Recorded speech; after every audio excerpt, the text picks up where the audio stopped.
നമ്മൾ ചെറുപ്പക്കാർ ഉറക്കൊഴിഞ്ഞ് മെലിഞ്ഞ് ചില ചെറുപ്പക്കാരൊക്കെ താടിയൊക്കെ ഒരുപാട് നീട്ടി +2 പഠിക്കുമ്പോഴേ നോക്കുമ്പോൾ പ്രേമായിരിക്കും വിഷയം. സുബ്ഹാനല്ലാഹ്. അങ്ങനെയൊക്കെ അധപ്പതിക്കാൻ പറ്റുമോ?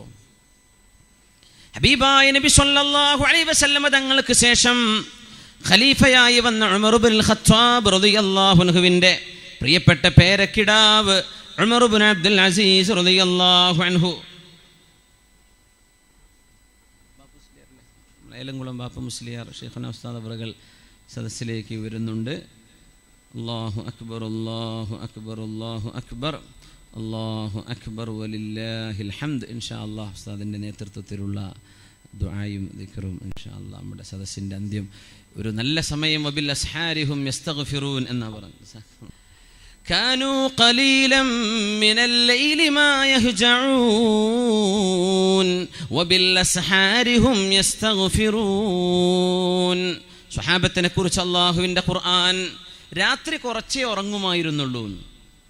كانوا قليلا من الليل ما يهجعون. രാത്രി അവർ കുറച്ചേ ഉറങ്ങിയിരുന്നുള്ളൂ. പിന്നെ എന്താ ചെയ്ത്? കളി കണ്ടിരിക്കുകയാണോ? എന്തേ ചെയ്തിരുന്നത്? ഉറക്കൊഴിക്കണമല്ലോ, കുറേ ഉണ്ട് ഉറക്കൊഴിക്കുന്നവർ. രാത്രി ഉറങ്ങാതെ നടക്കുന്ന രാത്രി കുറുക്കന്മാരെന്നൊക്കെ പറയില്ലേ, തീരെ ഉറങ്ങാതെ നടക്കുന്നവർ. എന്താ ഇപ്പോൾ അവർ ചെയ്തത്? ആരെപ്പറ്റി? ഖുർആൻ കുറച്ചേ ഉറങ്ങിയിരുന്നുള്ളൂ എന്ന് മദ്ഹ് ചെയ്തതാണ്, പ്രശംസിച്ചതാണ്. അതിന് പകരം എന്ത് ചെയ്തു? എന്തേ ഉറക്കൊഴിക്കാൻ കാരണം? വബിൽ അസ്ഹാരി ഹും യസ്തഗ്ഫിറൂൻ.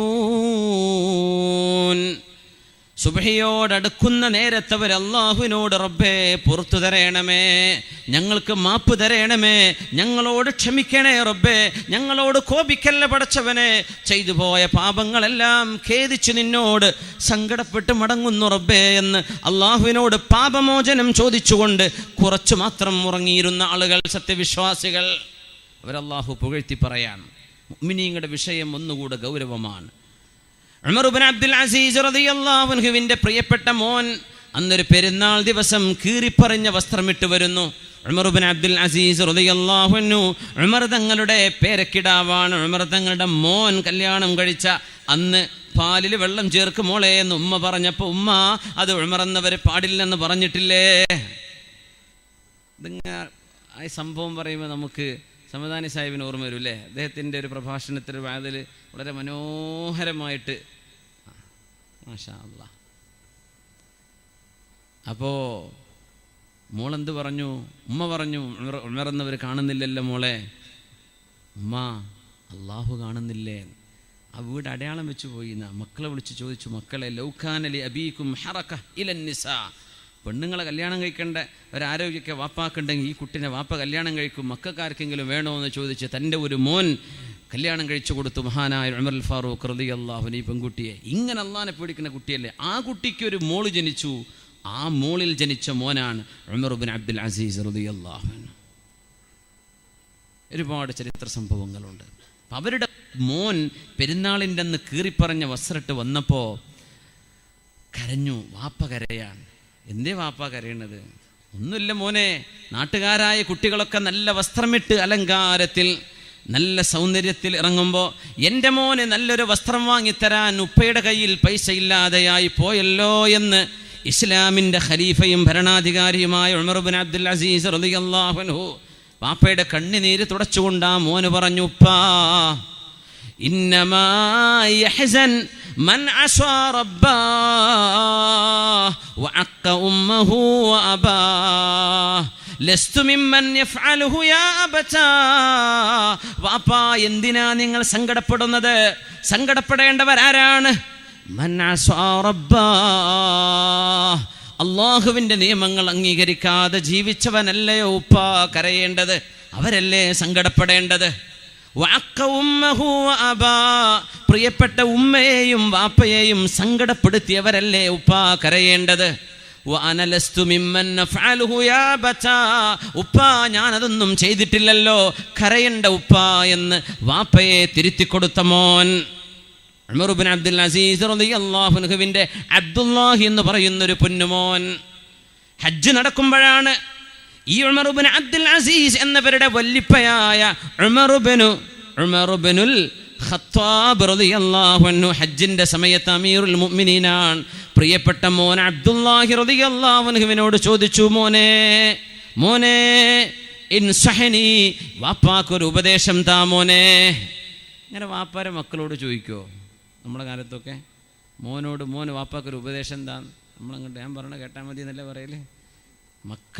മക്കളോട് മുഷാവറ ചെയ്യാന്ന്. ഇബ്രാഹിം നബി അലൈഹിസ്സലാം ആ ഈദുൽ അദ്ഹയിൽ നമ്മൾ ഇസ്മായിൽ നബി അലൈഹിസ്സലാമിനെ ഇറക്കാൻ കൊണ്ടുപോയി എന്ന് പറഞ്ഞ ചരിത്രത്തിലെ ഇബ്രാഹിം നബി ചോദിക്കുന്നില്ലേ, മോനെ ഫൻദുർ മാദാ തറാ, മോൻ്റെ അഭിപ്രായം എന്താ? വാപ്പ ചോദിച്ചു. മുഷാവറ ചെയ്യണമെന്ന് പഠിപ്പിച്ചു എന്നാ ഉലമാ പറയാം. അല്ലെങ്കിൽ വാപ്പ കയ്യും കാലം കെട്ടിയിട്ട് ഉറങ്ങുമ്പോൾ നടത്താൻ പോരെ, മോനോട് ചോദിച്ചു എന്നാ. ഫൻദുർ മാദാ തറാ, മഷ്വറ ചെയ്യണമെന്നാണ്. പറ്റുന്ന വിഷയങ്ങൾ രാജ്യം ചോദിക്കാൻ പറ്റൂല, പക്ഷെ അങ്ങനെ ഒരു പ്രിവിലേജ് സ്വന്തം മക്കൾക്ക് അംഗീകരിച്ചു കൊടുക്കണമെന്ന്. പ്രത്യേകിച്ച് ഗ്രോണപ്സ്, അവരൊക്കെ പഠിച്ചവരാണ്, കാര്യബോധമുള്ള മക്കളാണ്, അവരോട് കൂടി ആലോചിക്കണമെന്ന്. ഉമർ തങ്ങൾ പറയുന്നു, മോനെ അബ്ദുല്ലാഹി, ഈ ലക്ഷക്കണക്കിന് ആളുകൾ മൗസുമിൽ ഹജ്ജിൽ അറഫായുടെ മണ്ണിൽ അള്ളാഹുവിനോട് പശ്ചാത്തപിച്ച് ദുആ ചെയ്യുന്ന നേരത്ത് മോനെ വാപ്പാക്ക് എന്തെങ്കിലും ഉപദേശിച്ചു തരാനുണ്ടോ? ഒരു ഭരണാധികാരിയായി നിൽക്കുമ്പോൾ ഭരണീയരിൽ നിന്ന് ഉപദേശം സ്വീകരിക്കുന്നത് ഇസ്ലാമിക ലോകത്തെ ഒരു ചര്യയാണ്. അങ്ങനെയാണ്. അപ്പോഴാണ് നമുക്കൊരു തിരിച്ചുപോക്ക്, ഒരു ഇൻട്രോസ്പെക്ഷൻ, നമ്മുടെ മിസ്റ്റേക്കുകൾ തിരുത്താൻ പറ്റുള്ളൂ എന്നാണ്. മഹാനായ അബ്ദുല്ലാഹി ഇബ്നു ഉമർ റളിയല്ലാഹു അൻഹുമ പറഞ്ഞു, ഉപ്പാ അങ്ങ് മുമ്പിലേക്കൊന്ന് നോക്കൂ, 10,000 ആളുകൾ മുമ്പിലുണ്ടല്ലേ, വലത്തോട്ടൊന്ന് നോക്കൂ, 10,000. അറഫയിലാണ് സംഭവം. ഇടത്ത് 10,000, അങ്ങയുടെ ബാക്കിൽ 10,000. ഇവരൊക്കെ അള്ളാഹുവിനോട് ചോദിക്കുന്നത്, അല്ലാഹുമ്മ ഗ്ഫിർ ലീ ദംബി ബൈനി വബൈനക്, റബ്ബേ ഞാനും നീയും തമ്മിലുള്ള നിന്നോട് അരുതാത്തത്, ഞാൻ ചെയ്യാൻ പാടില്ലാത്തത് ചെയ്തു കൂട്ടി എൻ്റെ പാപങ്ങൾ പുറത്തു തരണമേ. വാപ്പാ അമീറുൽ മുഅ്മിനീൻ, ലക്ഷക്കണക്കിന് ആളുകൾ അള്ളാഹുവിനോട് ചോദിക്കുന്നത് അവരും അള്ളാഹും ചെയ്ത തെറ്റിനെ കുറിച്ചാണ്. ഉപ്പ അള്ളാഹുവിൻ്റെ മുമ്പിൽ നിങ്ങൾ ചോദിക്കപ്പെടുന്നത് ഈ ലക്ഷക്കണക്കിന് ആളുകൾ ചെയ്ത തെറ്റിനെ കുറിച്ചാണ്. അതുകൊണ്ട് വാപ്പാക്ക് നല്ല ബോധം വേണം. ഇങ്ങനെ അങ്ങ് ഭരണാധികാരിയല്ലേ, ഈ ലക്ഷക്കണക്കിന് ആളുകളുടെ പാപങ്ങൾ അങ്ങയോട് അള്ളാഹു ചോദിക്കുകയാണെങ്കിൽ, അങ്ങയുടെ ഭരണത്തിലെ വീഴ്ച കൊണ്ട്, അങ്ങയുടെ ഒരു അപാകത കൊണ്ട് അള്ളാഹുവിൻ്റെ ഹുക്ം ഇവിടെ നടപ്പാക്കാൻ കഴിയാതെ വന്നാൽ ഉപ്പാ ഇവരെ കുറിച്ചെല്ലാം അങ്ങ് അള്ളാഹുവിനോട് ചോദ്യം ചെയ്യപ്പെടുന്ന ആ ഒരു നാളൊന്ന് ഓർത്തു നോക്കൂ ഉപ്പാ. ഫബകാ ഉമറു ബുകാഅൻ ശദീദാ, കരഞ്ഞ് പിടിച്ചു നിർത്താൻ പറ്റാത്ത വിധം പൊട്ടിക്കരഞ്ഞുപോയി ഉമർ ഇബ്നുൽ ഖത്താബ് റളിയല്ലാഹു അൻഹു. മോൻ ചെയ്ത ഉപദേശമാണ്. മക്കളിൽ വന്ന പക്വതയാണ് ഞാൻ പറയാം. അവർ ആ പക്വതയിലേക്ക് വളർന്നു എന്നതാണ് അത്ഭുതം. ചെറുപ്രായത്തിൽ കൊടുക്കാൻ പറ്റുന്ന ഉപദേശം. ഹബീബായ നബി തങ്ങളുടെ ഒരു ചെറുപ്പക്കാരനായ 17 വയസ്സ് 17 വയസ്സ് പ്രായമുള്ള ചെറുപ്പക്കാരനാണ് സയ്യിദ് ഇബ്നു സാബിത്ത് റളിയല്ലാഹു അൻഹു. ചെറുപ്പക്കാരൻ 17 വയസ്സ്. നമ്മുടെ +2 വിദ്യാർത്ഥികൾ അല്ലേ, ഡിഗ്രിക്കൊക്കെ ചേരാനാകുന്ന സമയം ആയോ? ഡിഗ്രിക്കാവോ 17 ആകുമ്പോൾ അല്ലേ ഏകദേശം. സയ്യിദ് ഇബ്നു സാബിത്ത് റളിയല്ലാഹു അൻഹു മുത്തുനബിയോട് വന്ന് ചോദിക്കുന്നു, നബിയേ ഞാൻ യുദ്ധത്തിന് വരട്ടെ, അങ്ങയുടെ കൂടെ ഞാനൊന്ന് വരട്ടെ നബിയേ, അള്ളാഹുവിന് ത്യാഗം ചെയ്യാൻ ഞാനൊന്ന് വരട്ടെ. ഇല്ല സയ്യിദേ, നിങ്ങളെ കൊണ്ടുവരാൻ നേരമായിട്ടില്ല, തിരിച്ചു പോവണം, നിങ്ങളെ പറ്റില്ല, സമയമായില്ല. കരഞ്ഞു തിരിച്ചുപോയി ഉമ്മയുടെ മുമ്പിലേക്ക്. ഉമ്മ ഒരു തൻ്റേടിയായിരുന്ന ഉമ്മയാണ്. അങ്ങനത്തെ ഉമ്മാരൊക്കെ നമുക്ക് വേണ്ടത്. സീരിയൽ കണ്ടിരിക്കണം ഉമ്മാരല്ല, പഴയ വല്യന്മാരൊക്കെ പറഞ്ഞു കൊടുക്കണ അമ്പിയാക്കന്മാരുടെ കഥ എന്നൊക്കെ നമ്മൾ പറയും. ഇപ്പോഴത്തെ വല്യന്മാർക്ക് ഒന്നും ന്യൂ ജനറേഷൻ വല്യന്മാരാണ്, അപ്പോൾ പറഞ്ഞു കൊടുക്കാൻ കഴിയില്ല. ഓൽക്കും വല്ല നമ്മുടെ സിനിമാ നടന്മാരുടെ കഥ, നല്ല സീരിയലൊക്കെ പറയാമെന്നല്ലാതെ അമ്പിയായിൻ്റെ കഥയൊക്കെ ഇനി പറഞ്ഞു കൊടുക്കാൻ കഴിയുമോ? ഇല്ല. ഒരു വിഷയമാണ്. നമ്മുടെ ഉമ്മമാർക്ക്, നമ്മുടെ കുഞ്ഞുങ്ങൾക്ക് ജന്മം കൊടുക്കുന്ന ഉമ്മമാർക്ക് സ്വന്തം മക്കൾക്ക് ഒരു പ്രവാചക കഥ, ഒരു ബദറിൻ്റെ ചരിത്രം, മുത്തുനബിയുടെ ചരിത്രം ഇതൊന്നും പറഞ്ഞു കൊടുക്കാൻ അറിയുന്നില്ലല്ലോ. അവർക്ക് പുതിയ പുതിയ സിനിമകളും ഇതിന് കാര്യങ്ങളൊക്കെ അറിയുന്നുണ്ട്. ഒന്ന് മാറ്റം വരണം. കാരണം ഇതൊക്കെ മടുത്തിട്ടാണ് പാശ്ചാത്യന്മാർ ഇസ്ലാമിലേക്ക് ഓടി വരുന്നത്. നമ്മൾ തുടങ്ങാൻ നിൽക്കുകയാണ്, അവരത് മടുത്ത് ക്ലോസ് ചെയ്തു ചാപ്റ്റർ. സയ്യിദ് ഇബ്നു സാബിത്ത് റളിയല്ലാഹു അൻഹു സങ്കടപ്പെട്ടു വന്നപ്പോഴാണ് ഉമ്മ പറഞ്ഞത്, സയ്യിദ് ഇബ്നു സാബിത്തേ നിങ്ങൾ സങ്കടപ്പെടണ്ട, അള്ളാഹുവിൻ്റെ റസൂലിനും ദീനിനും സേവനം ചെയ്യാൻ നിങ്ങൾക്കൊരു മാർഗം ഞാൻ കണ്ടുപിടിച്ചിട്ടുണ്ട്. മോനെ നിങ്ങൾക്ക് നല്ല കയ്യെഴുത്തുണ്ടല്ലോ, ഹാൻഡ് റൈറ്റിംഗ് നല്ല മനോഹരമാണല്ലോ. നല്ല മനോഹരമായ ഹാൻഡ് റൈറ്റിംഗ്. നമ്മൾ മനസ്സിലാക്കണേ, ഹഫ്സ റളിയല്ലാഹു അൻഹയെ നബി തങ്ങൾ കല്യാണം കഴിക്കുമ്പോൾ ഹഫ്സ ബീവി ജാഹിലിയ കാലത്ത് ഇസ്ലാമിൻ്റെ മുമ്പേ, ഹഫ്സ ബീവി എന്ന് പറഞ്ഞാൽ ഉമർ റളിയല്ലാഹു അൻഹുവിൻ്റെ മകൾ, ഒരു സ്ത്രീയിൽ നിന്ന് എഴുത്ത് പഠിച്ചിരുന്നു എന്നാ. അങ്ങനെയാണ് നബി തങ്ങൾ കല്യാണം കഴിക്കുന്നത്. കല്യാണം കഴിച്ചപ്പോൾ നബി തങ്ങൾ പറഞ്ഞു, ഹഫ്സ ബീവി, ഏതായാലും നിങ്ങൾ അറബി എഴുതാൻ പഠിച്ചില്ലേ, ആ എഴുത്തൊന്ന് നന്നാക്കി പഠിച്ചോളൂ, ഹാൻഡ് റൈറ്റിംഗ് ഒന്ന് ബ്യൂട്ടിഫുൾ ആകട്ടെ, നിങ്ങളുടെ കയ്യെഴുത്തൊന്ന് നന്നാവട്ടെ എന്ന് പറഞ്ഞ് കല്യാണ ശേഷം അവരെ പഠിക്കാൻ വിട്ടിട്ടുണ്ട് റസൂലുള്ളാഹി സ്വല്ലല്ലാഹു അലൈഹി വസല്ലം. ഒരു പുതിയാപ്പിളോട് ചോദിക്കും, പഠിപ്പിച്ചു കൊടുക്കുമോ, അവൾക്ക് പഠിക്കാൻ താല്പര്യം? ഓ, പഠിപ്പിക്കാലോ. പിന്നെ അമ്മായും പറയും, മോനെ വീട്ടിലിപ്പോൾ ആരുമില്ല, ഓളിപ്പോൾ കോളേജ് പറഞ്ഞാൽ ഉമ്മാക്കാരാണ്, സാഹചര്യങ്ങൾ പ്രശ്നങ്ങളൊക്കെ ഉണ്ടാവും, നമ്മൾ പഠനം നിർത്തും. പറ്റുന്നവരെന്ത് ചെയ്യണം? നമുക്ക് പറ്റുന്ന സാഹചര്യങ്ങളിൽ നിന്നുകൊണ്ട് സുരക്ഷിതമാണെന്ന് ബോധ്യമാണെങ്കിൽ അവരെ പഠിപ്പിക്കണം എന്നാണ്. നബി തങ്ങൾ കല്യാണശേഷം ഹഫ്സ ബീവി റളിയല്ലാഹു അൻഹയെ കയ്യെഴുത്ത് പഠിക്കാൻ വേണ്ടി പറഞ്ഞയച്ചിട്ടുണ്ട് പരിശുദ്ധ ഹബീബ് സ്വല്ലല്ലാഹു അലൈഹി വസല്ലം. കയ്യെഴുത്ത് നന്നാവണമെന്നും അതിലൊരു സൂചന ഉണ്ട്. അൽഹംദുലില്ലാഹ്. സെയ്ദ് ഇബ്നു സാബിത്ത് റളിയല്ലാഹു അൻഹുവിനോട് ഉമ്മ പറഞ്ഞു, മോനെ, മോന്റെ കയ്യെഴുത്ത് നല്ല കയ്യെഴുത്താണല്ലോ, അള്ളാഹുവിൻ്റെ റസൂലിന് വരുന്ന വഹി, ആകാശ ലോകത്തുനിന്ന് വരുന്ന ഖുർആൻ, ഇന്നാ അൻസൽനാഹു ഫീ ലൈലത്തിൽ ഖദ്ർ, ഖദ്റിന്റെ രാവിലെ അള്ളാഹു ഇറക്കിയ ഈ ഗ്രന്ഥം, അത് നബി തങ്ങൾക്ക് വഹി വരുമ്പോൾ അത് എഴുതി വെക്കാൻ മോനെ കൊണ്ട് കഴിയുമല്ലോ. യുദ്ധത്തിന് പോവാൻ പറ്റിയെങ്കിൽ എന്താ, മോൻ നബി തങ്ങൾക്കും ദീനിനും സേവനം ചെയ്യാൻ മറ്റൊരു മാർഗം കണ്ടെത്തണം, എഴുതാൻ വേണ്ടി പറഞ്ഞു. അങ്ങനെയാണ് കാതിബു വഹി റസൂലില്ലാഹ്, അല്ലാഹുവിൻ്റെ റസൂലിന് വഹി വരുമ്പോൾ അത് എഴുതുന്ന നബി തങ്ങളുടെ സ്ക്രൈബായിരുന്നു മഹാനായ സെയ്ദ് ഇബ്നു സാബിത്ത് റളിയല്ലാഹു അൻഹു. നബി തങ്ങൾക്ക് ജൂതന്മാർ കത്തയക്കും സുരിയാനി ഭാഷയിൽ. ഒരു ഭാഷ പഠിക്കുക എന്ന് പറഞ്ഞാൽ വലിയ ബുദ്ധിമുട്ടല്ലേ? ഭാഷ പഠിക്കുക എന്ന് പറഞ്ഞാൽ നിങ്ങൾ ഏറെക്കുറെയൊക്കെ ഈ ഭാഗത്തൊക്കെ തമിഴ് പേശും തോന്നുന്നുണ്ടല്ലേ? കുറച്ചൊക്കെ നന്നായി പേശും. കന്നഡയും ചിലപ്പോൾ അറിഞ്ഞെന്ന് വരും, ഉറുദുവും ചിലപ്പോൾ പഠിച്ചെന്ന് വരും, ഇംഗ്ലീഷ് എന്തായാലും നമ്മളെ കോളേജുകളൊക്കെ പഠിക്കുന്നുണ്ട്, അറബി ഉസ്താദുമാരും അല്ലാത്തവരും അവരും പഠിക്കുന്നുണ്ട്. ഒരു ഫോറിൻ ഭാഷ തീരെ പരിചയമില്ലാത്തത്, ഞാൻ വെറുതെ ചോദിക്കുകയാണ്, നമ്മുടെ സദസ്സിലിപ്പോൾ സ്പാനിഷ് സംസാരിക്കുന്നവരോ പഠിച്ചവരോ ഉണ്ടെങ്കിൽ കൈപ്പൊക്കിയാട്ടെ. ഒരു ഉദാഹരണം പറയാം, ഒന്നുമില്ല, വേറെ പറയാം, ചൈനീസും ചോദിക്കാം, ഞാൻ സ്പാനിഷും ചോദിക്കുകയാണ്, ഇല്ല. ഫ്രഞ്ചോ ഇല്ല. ജർമ്മൻ, ലോകപ്രശസ്തമായ വേൾഡ് ഫോറിൻ ലാംഗ്വേജസ്, വലിയ പ്രയാസമായിട്ട് തോന്നും നമുക്ക് പെട്ടെന്ന് അങ്ങനെ പഠിക്കാൻ. നമുക്ക് കേൾക്കുന്നത് പഠിക്കാൻ പറ്റും, ഇടപഴക ആളുകൾ സംസാരിക്കുന്ന ഒരു പുതിയ ന്യൂലി വളരെ ഒരു പരിചയമില്ലാത്ത ഭാഷ, സുരിയാനി ഭാഷ പഠിക്കാൻ നബി തങ്ങൾ ഏൽപ്പിക്കുന്ന ആരെന്നറിയോ? ഈ സെയ്ദ് ഇബ്നു സാബിത്ത് റളിയല്ലാഹു അൻഹുവിനെ. ചെറുപ്പക്കാരൻ, 17 വയസ്സുള്ളൂ. തങ്ങൾ ചോദിച്ചു, സെയ്ദ് ഇബ്നു സാബിത്തേ, നിങ്ങൾക്ക് ഒരു ഉപകാരം ചെയ്യാൻ പറ്റുമോ? എന്താ നബിയേ, എന്ത് വേണം? നിങ്ങൾ എനിക്ക് സുരിയാനി ഭാഷ നിങ്ങൾ എനിക്ക് പറഞ്ഞു തരണം, അത് നിങ്ങൾ പഠിച്ചെടുക്കണം, കഴിയോ? ഓക്കെ നബിയെ, ഞാൻ പഠിക്കാം. എത്ര സമയമെടുത്ത് പഠിച്ചു എന്നാ കണക്കെന്നറിയോ? എത്ര സമയമെടുത്തു ആ ഒരു ഭാഷ പഠിക്കാൻ? 17 യൗം, 17 ദിവസം കൊണ്ടാണ് സെയ്ദ് ഇബ്നു സാബിത്ത് റളിയല്ലാഹു അൻഹു സുരിയാനി ഭാഷ മുഴുവൻ പഠിച്ചെടുത്തത്. 17 ദിവസം. സുബ്ഹാനല്ലാഹ്. 17 ദിവസം ഉണ്ടെങ്കിൽ മൈസൂർക്ക് ടൂർ പോകൂലേ? നമ്മളങ്ങനെ ആലോചിക്കുക, നമ്മളത് എങ്ങനെ ഒരു എൻ്റർടൈൻമെൻറ്റിന് ചിലവഴിക്കാൻ പറ്റുമെന്ന് ആലോചിക്കുക. 17 ദിവസം കൊണ്ട് എന്നാ ഒരു 2-3 ജുസ് ഒന്ന് മനപ്പാടാക്കി കൂടെ? അങ്ങനെ ആലോചിക്കുന്നില്ല നമ്മൾ. അവിടെയാണ് വിഷയം. ഹബീബായ സ്വല്ലല്ലാഹു അലൈഹി വസല്ലം തങ്ങൾ അത് കണ്ട് സന്തോഷിക്കുകയും സെയ്ദ് റളിയല്ലാഹു അൻഹുവിനെ ആദരിക്കുകയും ചെയ്യുമായിരുന്നു. ഹബീബിന് വരുന്ന കത്തുകൾ നബിക്ക് വായിച്ചു കൊടുക്കുന്നത് സെയ്ദ് ഇബ്നു സാബിത്ത് റളിയല്ലാഹു അൻഹുവാൻ. 17 വയസ്സുള്ള സമയത്ത് നേതൃസ്ഥാനത്തേക്ക് വന്ന സ്വഹാബിയാണ് ഉസാമത്ത് ഇബ്നു സെയ്ദ് റളിയല്ലാഹു അൻഹു. 17 വയസ്സാണ് പ്രായം. അന്നാണ് അള്ളാഹുവിൻ്റെ ഹബീബ് വഫാത്താകുന്നതിൻ്റെ മുമ്പ് റോമക്കാരുമായി നടക്കുന്ന ഒരു യുദ്ധത്തിന് സൈന്യത്തിൻ്റെ സൈന്യാധിപൻ 17 വയസ്സുള്ള ഉസാമത്ത് ഇബ്നു സെയ്ദ് റളിയല്ലാഹു അൻഹു. ചിന്തിക്കാൻ പറ്റുമോ? ആരാണ് ആ സൈന്യത്തിലുള്ളത് എന്നറിയോ? ഉസാമ റളിയല്ലാഹു അൻഹുവിൻ്റെ കീഴെ ഉള്ളത് ആരൊക്കെയാണ്? ഒന്ന് ഉമർ ഇബ്നുൽ ഖത്താബ് റളിയല്ലാഹു അൻഹു. ഉമർ തങ്ങളുടെയും കാര്യം അത്ഭുതമാണ്. ഉമർ തങ്ങൾ ഇസ്ലാം സ്വീകരിക്കുമ്പോൾ 27 വയസ്സാണ്. അബൂബക്കർ സിദ്ദീഖ് റളിയല്ലാഹു അൻഹു ഇസ്ലാം സ്വീകരിക്കുമ്പോൾ 37 വയസ്സ്.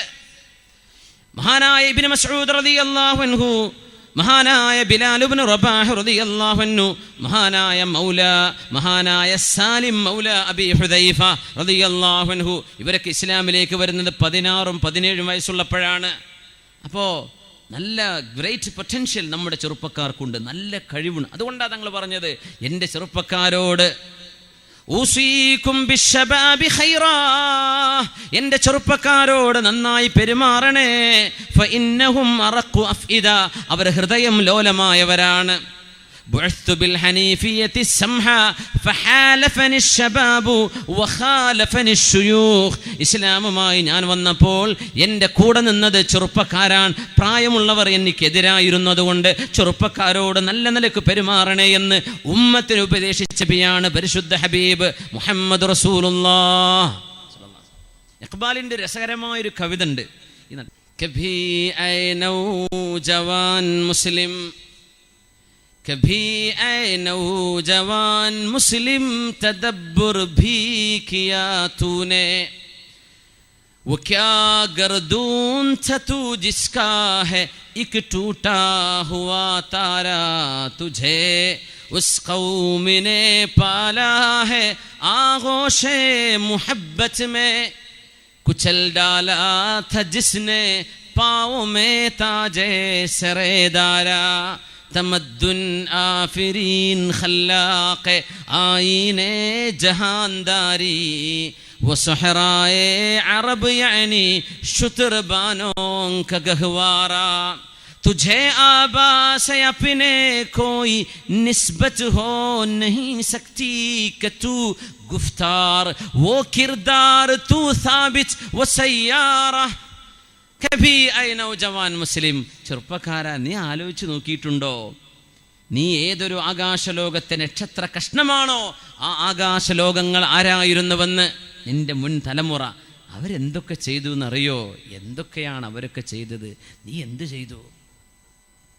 കബി ഐ നൗജവാൻ മുസ്ലിം തദബ്ബുർ ഭീ കിയാ തൂനെ, വോ ക്യാ ഗർദൂൻ താ ക്യാ ആസ്മാൻ താ തൂ ജിസ്കാ ഹെ ഇക് ടൂട്ടാ ഹുവാ താര, നീ ചെറിയൊരു നക്ഷത്രമാണ്, ആ ആകാശം എന്തായിരുന്നു? നമ്മുടെ സ്വഹാബികളെ, ചെറുപ്പക്കാരായ സ്വഹാബിമാർ ദീനങ്ങനെ ഇറങ്ങിയില്ലായിരുന്നെങ്കിൽ നമ്മുടെ കയ്യിൽ ദീനുണ്ടോ? തമദ്ദുൻ ആഫിരീൻ ഖല്ലാഖ് ആയിനെ ജഹാൻദാരി വസഹറായെ അറബ് യാനി ശുതർബാനോ ക ഗഹ്വാറ, മരുഭൂമിയിൽ ഒട്ടകം മേച്ചു നടന്നവരായിരുന്നു അവര്. പക്ഷേ ലോകത്തിന് ഭരിക്കാനുള്ള, ലോകത്തിന് വേണ്ട കോൺസ്റ്റിറ്റ്യൂഷൻ രേഖപ്പെടുത്തിയത്, ഉണ്ടാക്കി വെച്ചത് അവരായിരുന്നു. ലോക ഭരണത്തിനുള്ള ഭരണഘടന അവരാ ഉണ്ടാക്കി വെച്ചത്, അവരാണ് ലോകത്തെ നയിച്ചു കൊണ്ടുവന്നത്. दश्त तो दश्त है दरिया भी न छोड़ा हमने, बहर जुल्मात में दौड़ा दिया खोड़ा हमने. മരുഭൂമി എത്രയാ നമ്മൾ താണ്ടിയത്, എത്ര പുഴകളാണ് നമ്മൾ താണ്ടിക്കടന്നത്. ബഹറ സുലുമാത്ത്, അറ്റ്ലാന്റിക് ഓഷ്യനിലേക്കാണ് നമ്മുടെ കുതിരകളെ നമ്മൾ ഇറക്കി വിട്ടത്. സൈന്യത്തിൻ്റെ കൂടെ പോകുമ്പോൾ ഭൂമി തീർന്നുപോയി, കടലിലേക്ക് ഓടട്ടെ എന്ന് പറഞ്ഞ് ഏതാനും മീറ്റർ വെള്ളത്തിലൂടെ കുതിരയെ ഓടിച്ച മഹാനായ താരിഖ് ഇബ്നു സൈദ് റളിയല്ലാഹു അൻഹു, ആ താരിഖ് എന്നവരുടെ പേരിൽ ആ ജിബ്രാൾട്ടർ ഉണ്ടായത്. ജബൽ താരിഖാണ് ഇംഗ്ലീഷുകാരൻ ജബൽ താരിഖ് എന്ന് പറയാൻ പറ്റാത്തതുകൊണ്ട് ജിബ്രാൾട്ടറാക്കി മാറ്റിയത്. സ്പെയിനിലേക്ക് മൊറോക്കോയിൽ നിന്ന് കടക്കുന്ന ആ ഭാഗം, ആഫ്രിക്കൻ വൻകരയുടെ വെസ്റ്റേൺ എൻഡ്. സുബ്ഹാനല്ലാഹ്, ഇങ്ങനെയൊക്കെ ചെയ്തവരെ നീ വല്ലതും ആലോചിച്ച് നോക്കിയിട്ടുണ്ടോ? നമുക്ക് ആകെ ചിന്ത ഇപ്പം എന്ത് കളിയാണ് നടക്കുക, ഇനി അടുത്ത കളി എന്നാ തുടങ്ങുക, ഇനി അടുത്ത സിനിമ ഇപ്പോൾ ഏതായിരിക്കും ഇറങ്ങാൻ പോവുക, മറ്റേ ആ ഫിലിം സ്റ്റാർ ഇനി അഭിനയിക്കോ ഇല്ലേ, മറ്റേ പെണ്ണിനെ ഇറങ്ങോ സിനിമയ്ക്ക്, ഇതൊക്കെ ചിന്തിക്കുക ചെറുപ്പക്കാർ. നമ്മുടെ മുമ്പിലുള്ള പ്രധാനപ്പെട്ട അജണ്ടകൾ എന്തൊക്കെയാണ്, പ്രയോറിറ്റീസ്. ഹബീബായ റസൂലുള്ളാഹി സ്വല്ലല്ലാഹു അലൈഹി വസല്ലം തങ്ങളുടെ മുമ്പിലേക്ക് മഹാനായ ഉമർ ഇബ്നുൽ ഖത്താബ് റളിയല്ലാഹു അൻഹു, സിദ്ദീഖ് റളിയല്ലാഹു അൻഹു അവരൊക്കെ മുമ്പിലുണ്ടായിരിക്കുകയാണ്. അവർക്ക് നേതൃത്വം കൊടുക്കാൻ മഹാനായ ഉസാമത്ത് ഇബ്നു സൈദ് റളിയല്ലാഹു അൻഹു, കറുപ്പ് നിറായിരുന്ന ഉസാമ റളിയല്ലാഹു അൻഹുവിനെ സൈദ് റളിയല്ലാഹു അൻഹു വാപ്പ എന്ന് പറഞ്ഞു, പൊന്നാര നബിയെ, ഇതിൻ്റെ മോൻ തന്നെയാണോ എന്ന് എനിക്ക് ചെറിയൊരു സംശയമുണ്ട് നബിയെ എന്ന് പറഞ്ഞു. കാലിങ്ങനെ നോക്കിയിട്ട് തങ്ങൾ രണ്ടുപേരും പള്ളിയിൽ കിടക്കുമ്പോൾ വാപ്പയുടെയും മോൻ്റെയും കാല് കണ്ട് നിറവ്യത്യാസം കണ്ടപ്പോൾ സംശയം തോന്നിയെന്ന്. അപ്പം നബി തങ്ങളോട് ചെന്ന് പറയാലോ, അവിടുത്തെ കോടതിയല്ലേ. തങ്ങൾ പറഞ്ഞു, സെയ്ദ് എന്നവരെ ഇത് നിങ്ങളെ മോൻ തന്നെയാണ്.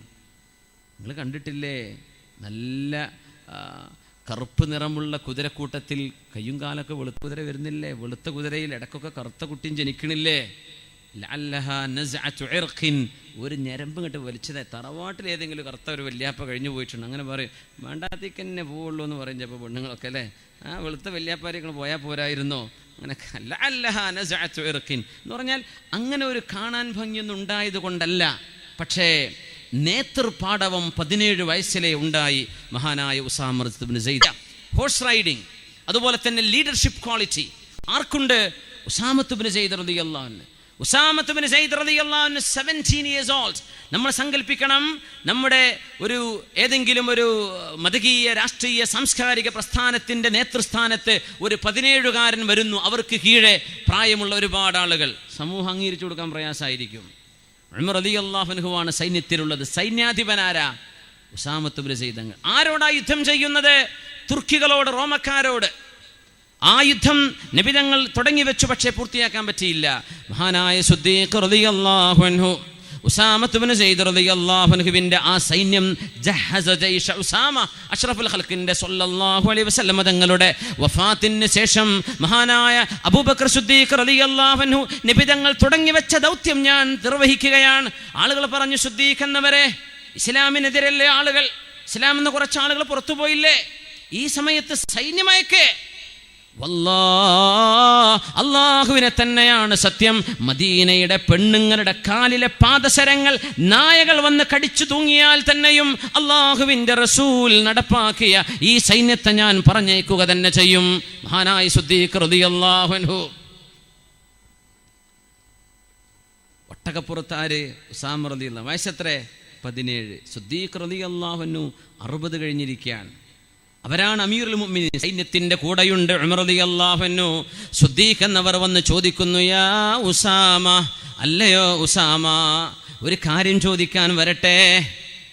ഈ സൈന്യത്തിൽ നിങ്ങളുടെ കൂടെ വരുന്ന ഉമർ ഇബ്നുൽ ഖത്താബ് എന്ന എൻ്റെ കൂട്ടുകാരനെ എൻ്റെ കൂടെ മദീനയിൽ ഇസ്ലാമിക വിഷയങ്ങളിൽ എന്നെ സഹായിക്കാൻ, ഭരണ വിഷയങ്ങളിൽ എനിക്കൊരു സപ്പോർട്ട് കിട്ടാൻ ഉമർ എന്നവരെ മദീനയിൽ ഞാനൊന്ന് നിർത്തിക്കോട്ടെ, നിങ്ങൾ സമ്മതം തരുമോ? ആരോട്? ആര് സമ്മതം ചോദിച്ചു? സിദ്ദീഖ്. അപ്പം ഈഗോ പ്രശ്നമല്ല എന്നതിൻ്റെ അർത്ഥം. ചെറുപ്പക്കാർ നേതൃസ്ഥാനത്തിലേക്ക് വരുമ്പോൾ ഒരു ഈഗോ, അതൊന്നും വേണ്ട, അതൊന്നും ഇസ്ലാമിൽ ഇല്ലല്ലോ, അങ്ങനെ ഒരു അഹങ്കാരം, അതല്ല ഇപ്പോൾ ഈഗോ എന്ന് പറഞ്ഞതിന് അർത്ഥം അതാണല്ലോ. അതൊരു അണുമണി തൂക്കം നമുക്ക് പാടില്ല എന്നാ.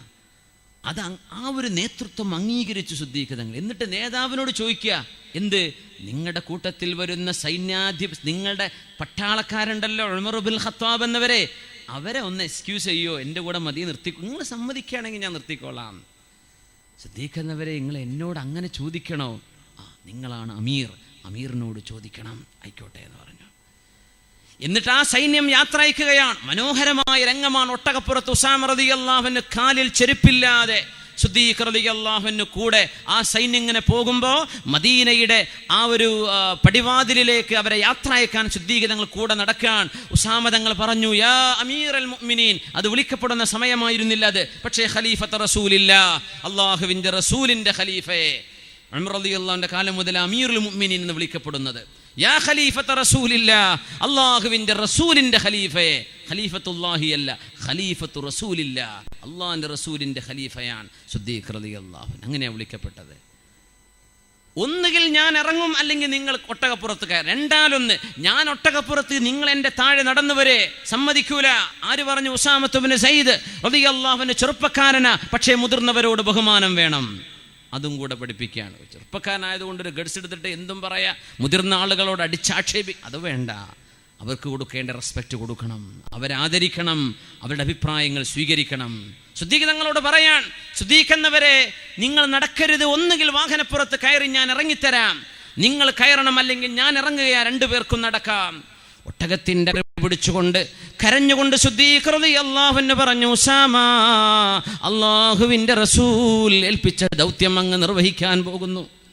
അങ്ങ് അല്ലാഹുവിന് വേണ്ടി യുദ്ധം ചെയ്യാൻ വേണ്ടി പോകുമ്പോൾ അബൂബക്കർ സിദ്ദീഖിന്റെ കാല് ഏതാനും മീറ്ററുകൾ, ഏതാനും കാതങ്ങൾ പച്ചമണ്ണിലൂടെ നടന്ന് ഈ കാലുകളിൽ പൊടി പുരണ്ടിട്ടെങ്കിലും അല്ലാഹുവിൻ്റെ ദീനിന് എന്തെങ്കിലും സിദ്ദീഖ് ചെയ്തുവെന്ന് പറയാൻ, ഉസാമ നിങ്ങൾ ഇറങ്ങരുത്, അവിടെ തന്നെ നിന്നോളൂ. ഞാൻ എൻ്റെ കാലിൽ മണലോ മണ്ണോ പുരണ്ട് ഒരൽപ്പം പൊടി പുരളുന്ന് അള്ളാഹുവിന് വേണ്ടിയല്ലേ, ഞാനത് അള്ളാഹുവിന് വേണ്ടി സമർപ്പിക്കുകയാണെന്ന് പറഞ്ഞ് ആ ചെറുപ്പക്കാരൻ്റെ പിന്നാലെ ഒട്ടകത്തിൻ്റെ കയറ് പിടിച്ചു വന്ന ലോക മുസ്ലിമീങ്ങളുടെ നേതാവാണ് മഹാനായ അബൂബക്കർ സിദ്ദീഖ് റളിയല്ലാഹു അൻഹു. ഈ പാരമ്പര്യമാണ് നമ്മുടെ മുമ്പിലുള്ളത്. അവിടെ നിന്നാണ് നമ്മൾ ഇങ്ങോട്ട് സമകാലിക രംഗത്തേക്ക് കടന്നു വരുന്ന ആ ഒരു ഉമ്മത്തിൽ നമുക്ക് എങ്ങനെ ഇങ്ങനെ ഒരു ഗ്യാപ്പ് വ്യത്യാസം വന്നു? ജനറേഷൻ ഗ്യാപ്പ് എന്നൊക്കെ പറഞ്ഞ് ഇത്ര ഗ്യാപ്പ് പാടില്ലല്ലോ, വല്ലാത്ത ഗ്യാപ്പായി പോയി. നമ്മളെ കുട്ടികളിങ്ങനെ മയക്കുമരുന്നും മദ്യപാനവും ദുശ്ശീലങ്ങളും പെൺകുട്ടികളെ പിന്നാലെ നടക്കലും ബുദ്ധിമുട്ടാക്കലും ഇങ്ങനെയൊക്കെ പാടുണ്ടോ? നമ്മൾ അങ്ങനെ ചെയ്യേണ്ട മക്കളാണോ? നമുക്ക് ലക്ഷ്യമില്ലേ? ഹബീബായ നബി തങ്ങൾ പറയുകയാണ്, ചെറുപ്പക്കാർ ഉണർന്ന് പ്രവർത്തിക്കേണ്ട സമയമായിട്ടുണ്ട്. നിങ്ങൾക്ക് 5 അവസരങ്ങൾ അല്ലാഹു നൽകുന്നു. ആ 5 അവസരങ്ങളും ഉപയോഗിച്ചോളൂ. അതിൻ്റെ നേർ വിപരീതമായ 5 അവസ്ഥകൾ നിങ്ങൾക്ക് വരാനുണ്ട്. അതിൻ്റെ മുമ്പ് നിങ്ങൾ ഉപയോഗപ്പെടുത്തേണമേ. മരണം വരാനുണ്ട്. ആരോഗ്യം ഉപയോഗപ്പെടുത്തേണമേ. രോഗം വരാനിരിക്കുന്നുണ്ട്. സമ്പത്തുള്ള അവസ്ഥ ഉപയോഗപ്പെടുത്തണേ. നിങ്ങൾക്ക് അല്ലാഹു ദാരിദ്ര്യം തരാൻ പോകുന്നുണ്ട്. ഒഴിവ് സമയങ്ങൾ ഉപയോഗപ്പെടുത്തേണമേ. നിങ്ങൾക്ക് ജോലി തിരക്ക് വരാൻ പോകുന്നുണ്ട്. യൗവനം ഉപയോഗപ്പെടുത്തേണമേ. നിങ്ങൾക്കിനി വാർദ്ധക്യം വരാനുണ്ട്. പരിശുദ്ധ റസൂലുള്ളാഹി സ്വല്ലല്ലാഹു അലൈഹി വസല്ലം സ്വലാത്തു ചൊല്ലിയിരിക്കാൻ. സ്വല്ലു അലൻ നബി മുഹമ്മദിൻ വ ആലിഹി അല്ലാഹുമ്മ സ്വല്ലി അലാ സയ്യിദിനാ മുഹമ്മദിൻ وعلى آل سيدنا محمد وبارك وسلم عليه. ഒന്നുകൂടെ اللهم صل على سيدنا محمد وعلى آل سيدنا محمد وبارك وسلم عليه. يغتنم 5 قبل 5. 5 സമയം വരും മുമ്പ് നിങ്ങൾ ജീവിതം ഉപയോഗപ്പെടുത്തണം. ഇതിപ്പോൾ നമ്മൾ മുമ്പ് കേട്ടിട്ടുള്ള ഹദീസാണ്. തീർച്ചയായും ഉറപ്പാണ്. ഉസ്താദ്മാരൊക്കെ ഒരുപാട് വാള് പറയുന്നതാണിത്. പക്ഷെ നമ്മൾ അങ്ങനെ ചിന്തിച്ചിട്ടുണ്ടോ ആ വിഷയത്തിൽ എന്നതാണ്. എനിക്ക് മരണമുണ്ട്, ഞാൻ അതിൻ്റെ മുമ്പൊന്ന് ഒരുങ്ങട്ടെ, അങ്ങനെ ആലോചിച്ചിട്ടുണ്ടോ? യുവാക്കളോട് 10 ഉപദേശമാണ് എനിക്ക് സമർപ്പിക്കാനുള്ളത്. 10 ഉപദേശമാണ്. 10 നമ്മുടെ സമയപരിധിക്കുള്ളിൽ നിന്നുകൊണ്ട് ഇൻഷാ അല്ലാഹ് അവതരിപ്പിക്കുകയാണ്. അല്ലാഹു സുബ്ഹാനഹു വ തആല തൗഫീഖ് നൽകട്ടെ. ആമീൻ യാ റബ്ബൽ ആലമീൻ. ഒന്ന്, അടിയന്തിരമായ പ്രശ്നങ്ങൾ ഞാൻ പറയുന്നില്ല. സമൂഹത്തിലെ യുവാക്കളുടെ സമകാലിക പ്രതിസന്ധികൾ എന്തൊക്കെയാണ് നമുക്കറിയാം. നമ്മുടെ ചെറുപ്പക്കാർ വഴിതെറ്റിപ്പോവാണ്. ഒരു മുസ്ലിം ഓർഗനൈസേഷൻ ചെയ്ത ഒരു സർവേയിൽ മുസ്ലിമീങ്ങളുടെ മേജർ കൺസേൺസ് എന്തൊക്കെയാണ് ഞങ്ങളുടെ പ്രശ്നങ്ങൾ എന്ന് പറഞ്ഞപ്പോൾ ഒരുപാട് ചെറുപ്പക്കാർ പറഞ്ഞത്, എൻ്റെ കല്യാണം നടന്നിട്ടില്ല, ഒന്ന് എനിക്ക് പറ്റിയൊരു ജോലി കിട്ടിയിട്ടില്ല, എനിക്ക് വീടായിട്ടില്ല, എനിക്ക് മക്കളായില്ല, എൻ്റെ കച്ചവടം അങ്ങനെ മെച്ചപ്പെട്ടിട്ടില്ല. ഇങ്ങനെ ഒരു മനുഷ്യൻ്റെ ജീവനുമായി ബന്ധപ്പെട്ട സെൽഫിഷ്നെസ്, സ്വാർത്ഥതയുമായി ബന്ധപ്പെട്ട കാര്യങ്ങളാണ്. പക്ഷെ ആരെങ്കിലും ഒരാൾ, അള്ളാഹുവേ നിൻ്റെ ഖുദുസ് മസ്ജിദുൽ അഖ്സ ജൂതന്മാരുടെ കൈകളിലാണല്ലോ റബ്ബേ, എന്തെങ്കിലും എനിക്കവിടെ ചെയ്തു കൊടുക്കാൻ പറ്റുമോ? ഞാൻ എന്തെങ്കിലും മസ്ജിദുൽ അഖ്സാക്ക് വേണ്ടി ദുആ ചെയ്തിട്ടുണ്ടോ? അള്ളാഹുവേ, മസ്ജിദുൽ അഖ്സായിൽ നമ്മൾ ചെന്നാൽ മനസ്സിലാവും, ഫലസ്തീനികളായ ആളുകളിൽ 60 വയസ്സിൽ താഴെയുള്ള ആണുങ്ങളെ ആ കോമ്പൗണ്ടിലേക്ക് ഇസ്രായേൽ പട്ടാളക്കാർ കടത്തിവിടൂല. 60 വയസ്സുണ്ടെന്ന് ഐഡൻറ്റിറ്റി കാർഡ് കാണിച്ചാൽ കുറച്ച് വയസ്സന്മാരെ അവിടെ ഉണ്ടാവും. ഒരു യുദ്ധം നടന്ന വെടിവെപ്പുണ്ടായാൽ ഒരു ചെറുപ്പക്കാരൻ അവിടെ ഉണ്ടാവില്ല. ചെറുപ്പക്കാരനെ കണ്ടാൽ മനസ്സിലാക്കാം ഇദ്ദേഹം അറബിയല്ല. കാരണം അറബികൾക്ക് 40 വയസ്സിൽ താഴെയുള്ള ചെറുപ്പക്കാരെയും കടത്തിവിടൂല, പുറം രാജ്യക്കാരെ. ഒന്നുകിൽ ഇന്ത്യക്കാർ. നമ്മളൊക്കെ ഇന്ത്യൻ പാസ്പോർട്ടിൻ്റെ വില ഇസ്രായേലിലൂടെ പലസ്തീനിലൂടെ പോകുമ്പോഴേ മനസ്സിലാവും. നമ്മൾ വിചാരിക്കും എന്ത് ഇന്ത്യ, നല്ല വിലയാണ്, നമുക്കൊക്കെ പോകാൻ പറ്റുള്ളൂ. മലേഷ്യക്കാർക്ക് പോകാൻ പറ്റില്ല, ഇന്തോനേഷ്യക്ക് പോകാൻ പറ്റില്ല, അറബ് രാജ്യക്കാർക്ക് പോകാൻ പറ്റില്ല. ഇന്ത്യക്കാർക്ക് ഇഷ്ടം പോലെ കടന്നു പോകാൻ പറ്റുന്നുണ്ട്. അവിടെ ആരുമില്ല, വയസ്സന്മാർ മാത്രമേ ഇരിക്കണത്. പള്ളിയിലോ ചെയറിട്ട് ഇങ്ങനെ ഇരിക്കുക, ദിക്റും ചൊല്ലിയിട്ട് ഒന്നും ചെയ്യാൻ കഴിയും. 60 വയസ്സ് കഴിഞ്ഞവരവിടെ ഇരിക്കണത്, എഴുത്തുകാഫം വെച്ച് ഇരിക്കാൻ. ഒരു ചെറുപ്പക്കാരനെയും ആ കോമ്പൗണ്ടിലേക്ക് കടത്തിവിടൂല. മുസ്ലിം ഉമ്മത്തിൻ്റെ വിഷയത്തിൽ ഞാൻ ആലോചിച്ചിട്ടുണ്ടോ? അല്ലാഹുവേ, നിൻ്റെ മസ്ജിദിന് വേണ്ടി ഞാൻ എന്ത് ചെയ്തു? ഈ മണ്ണാർക്കാട് വെച്ച് എനിക്ക് ദ്വാരക്കാലോ, ഞാനൊന്ന് ദ്വാരന്നിട്ടുണ്ടോ? റബ്ബേ, എൻ്റെ മുസ്ലിം ഉമ്മത്തിൻ്റെ, എൻ്റെ സഹോദരങ്ങൾ, എൻ്റെ സഹോദരിമാർ വിഷമങ്ങൾ അനുഭവിച്ചു കൊണ്ടിരിക്കുകയാണ് പല പ്രദേശങ്ങളിൽ. അതിൻ്റെ വിഷയമാണോ, എൻ്റെ കൺസേണാണോ? മുസ്ലിം ഉമ്മത്തിൻ്റെ അപജയങ്ങളിൽ എന്തെങ്കിലും എനിക്ക് ഒരു കോൺട്രിബ്യൂഷൻ ചെയ്തവരെ ഉയർത്തിക്കൊണ്ടുവരാൻ കഴിയുമോ? ഇൽമില്ലാത്തൊരു പ്രദേശത്ത് ഇൽമു നൽകാൻ കഴിയുമോ? അക്ഷരാഭ്യാസമില്ലാത്ത ആളുകൾക്ക് അത് ചെയ്തു കൊടുക്കാൻ പറ്റുമോ? എന്തെങ്കിലും ഒരു മഹനീയമായ ലക്ഷ്യം നമ്മുടെ മുമ്പിൽ നമ്മൾ കാണണമെന്നാണ്. അപ്പോഴാണ് നമ്മുടെ ജീവിതത്തിന് അർത്ഥമുണ്ടാവുകയുള്ളൂ. അള്ളാഹു തൗഫീഖ് നൽകട്ടെ. 10 സാരോപദേശങ്ങൾ ഈ ഉമ്മത്തിന് വേണ്ടി നമ്മൾ സമർപ്പിക്കുകയാണ്. ചെറുപ്പക്കാർ ഇത് മുറുകെ പിടിച്ചാൽ ഇൻഷാ അള്ളാഹുവിൻ്റെ വഴിയിൽ നിന്ന് സഹായമുണ്ട്. ഇഹ്ഫളില്ലാഹ് യഹ്ഫളുക്. അള്ളാഹുവിനെ സൂക്ഷിച്ചോളൂ, അള്ളാഹു നിങ്ങളെ സംരക്ഷിക്കും. ഒന്ന്, തിന്മയിൽ നിന്നും അടിയന്തിരമായി നമ്മൾ പിന്മാറിയേ പറ്റൂ. അഖ്ലി അനിൽ മഅസിയ, പാപങ്ങളെന്ന് ശർഅ് പറഞ്ഞ് എന്തൊക്കെയുണ്ടോ അടിയന്തിരമായും പിന്നോട്ട് നിന്നേ പറ്റൂ. നബി തങ്ങൾ പറയുമായിരുന്നു, മാ നഹൈതുകും അൻഹു ഫജ്തനിബൂഹു വമാ അമർതുകും ബിഹി ഫഅതു മിൻഹു മസ്തതഅതും. നിങ്ങളോട് ഞാൻ ചെയ്യാൻ പറഞ്ഞ വിഷയങ്ങൾ കഴിവിൻ്റെ പരമാവധി നിങ്ങൾ ചെയ്യണം. എങ്ങനെ? കഴിവിൻ്റെ പരമാവധി ചെയ്യാൻ പറഞ്ഞത്. പക്ഷേ വമാ നഹൈതുകും അൻഹു, നിങ്ങളോട് അരുത് എന്ന് പറഞ്ഞത് ഫജ്തനിബൂഹു, ഉപേക്ഷിച്ചേ പറ്റൂ. കഴിവിൻ്റെ പരമാവധി എന്നല്ല, ഉപേക്ഷിച്ചേ പറ്റൂ. ഇതിന് നമ്മളെ കൊണ്ട് കഴിയോ ഇല്ലയോ എന്നതാണ് വിഷയം. അതിനെന്താ നമുക്ക് തടസ്സം എന്നാണ് അറിയാത്തത്. എന്തുകൊണ്ട് നമുക്കതിന് കഴിയുന്നില്ല?